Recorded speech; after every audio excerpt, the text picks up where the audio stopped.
It's a brave new world, folks. That's right, Captain America is back. This time played by Anthony Mackie. Yes, I've just got out of an IMAX screening of Captain America Brave New World. And what do I think, and how does it fare with the other Captain America films? As always, let's talk about it.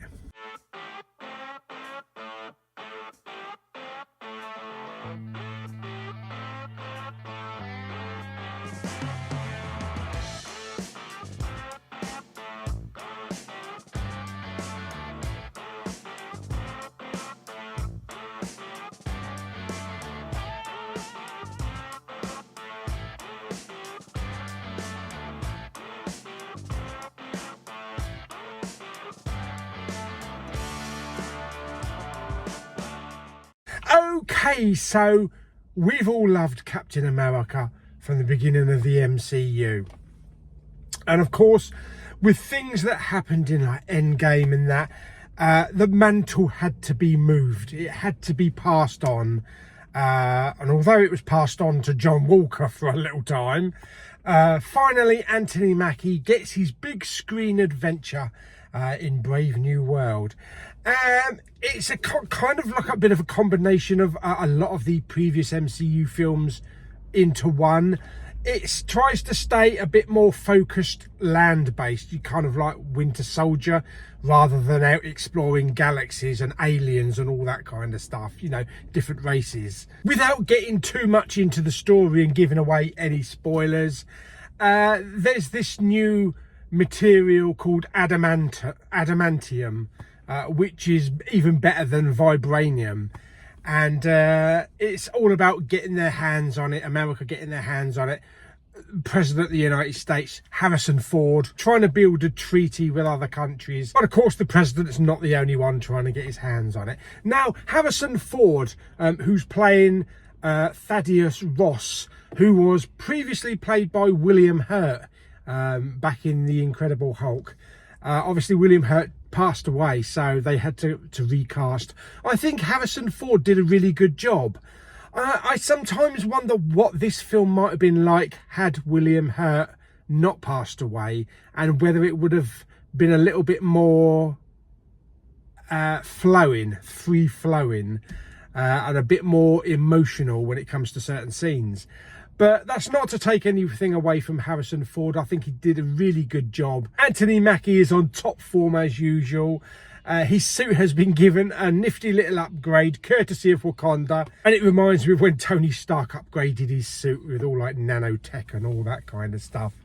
Yeah, so we do have a couple of characters that maybe people will not be familiar with if they haven't seen The Falcon and Winter Soldier, and that is Isaiah and Torres. So really, going into this film, it's probably best if you've watched The Falcon and the Winter Soldier, The Incredible Hulk, and Eternals. That's right, Eternals has not been forgotten. I still think it's a very overlooked film, and it's underrated for what it is. But yes, we've got the celestial body back, you know, that big body that's like half stuck in the ocean with its head and hands sticking out of the ocean. So that plays a part of the film. We also have Giancarlo Esposito, the chicken man from Breaking Bad. He's really good. And there's also this new female character that's on the president's administration that kind of reminds me a little bit of early Black Widow. Overall, yeah, I really had fun with it. There was a lot of action, land-based action, airborne action, and of course, yes, Harrison Ford turns red. He certainly does, as you see in the trailer. The CGI, I think, on Red Hulk was really good. I think it's probably one of the best that I've seen on the Hulk. I mean, not only did he have chest hairs, but he also had the trademark Harrison Ford scar. And the just facial features, it just looked like Harrison Ford. So that was really good. There are a couple of little cameos thrown in there as well, which was pleasant. There's only one final scene at the end. There's no mid-credit scene, but there is an after-credit scene. It doesn't really do anything. It just kind of like continues the story a little bit more. But it's a kind of a teaser of maybe what might be to come in the future.